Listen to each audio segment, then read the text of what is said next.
Is the question of Palestinian prisoners, particularly the fate of PLC prisoners, and the fact that this is an interference in the democratic processes of the Palestinian people.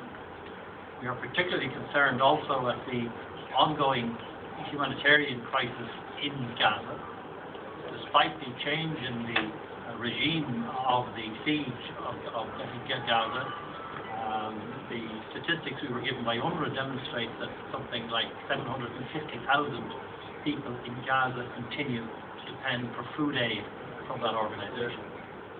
It's clear to us from our moving around the Gaza Strip that the Palestinians living in Gaza are no less industrious than any other part of the Palestinian territories. In fact, it's remarkable the extent to which they are surviving, and indeed, as I was saying to my colleagues here from the Green Party, the degree of recycling in Gaza would put us all to shame in terms of how we should protect the environment. But unfortunately, this is a matter of survival for the people of Gaza.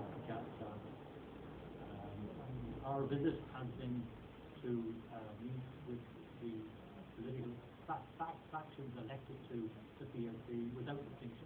We made no distinction whatsoever with regard to who we would meet. The only criteria is that they be elected to the PLC, because that is our primary responsibility. As I say, we're shocked by what we saw, shocked by the fact that the siege continues and that it must end. And indeed, we are shocked also by the reports we have received of settler violence in the Nablus area, the degree of destruction there by settlers of people's livelihood, the destruction of olive trees, the violence against individual Palestinians by settlers. And indeed, we have also equally shocked and surprised by the suffering of the people of Sheikh Jarrah and neighbouring areas where their homes are being taken by Israeli settlers. These are not acceptable conditions, and this is what we will be reporting to our colleagues in the European Parliament. When we return, we will be as I said, making a report to the European Parliament, and we'll be seeking meetings with the High Representative of the European Union, the President of the European Parliament, the President of the European Council, and the President of the Commission to insist on them that Europe must become more active politically. That it's one thing for Europe to be active financially, and indeed it's essential that they continue, that Europe continues to assist the Palestinians to survive. But that at the end of the day, the occupation must end, the siege must end. Palestinian people must be allowed to develop themselves in self-determination within the home borders of a state on the 1967 borders. We're not seeking anything new. We're not seeking anything strange. The European Union, in its declarations, are committed to a Palestinian state based on the 1967 borders, which would be contiguous, which would be democratic. The European Union is opposed to the siege, has called for it to be ended unconditionally, has called for an end to the settlements in Palestinian territory. So they say these are not unusual requests to the European Union. Our concern is that Europe is not active enough in pursuing these legitimate demands that are supported by international law.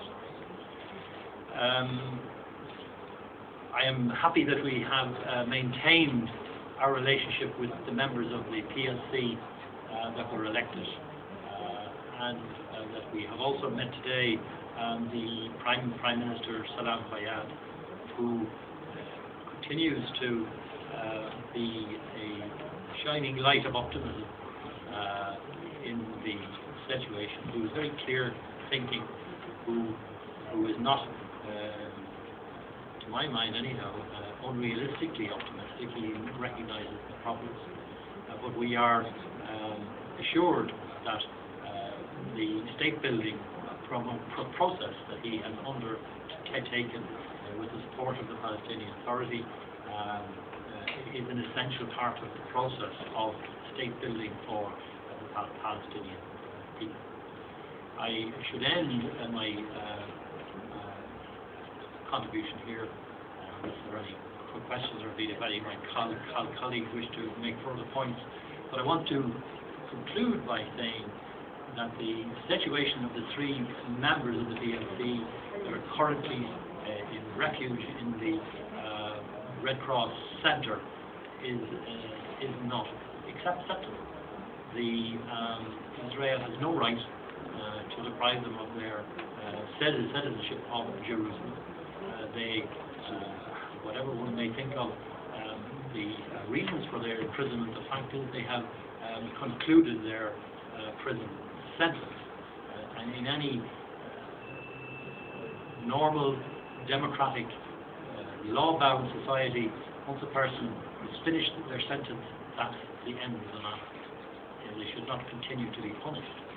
And I would call on Israel to stop, to end its demand for the expulsion of these three members of the PLC and enable them to represent the people who elected them. Thank you very much.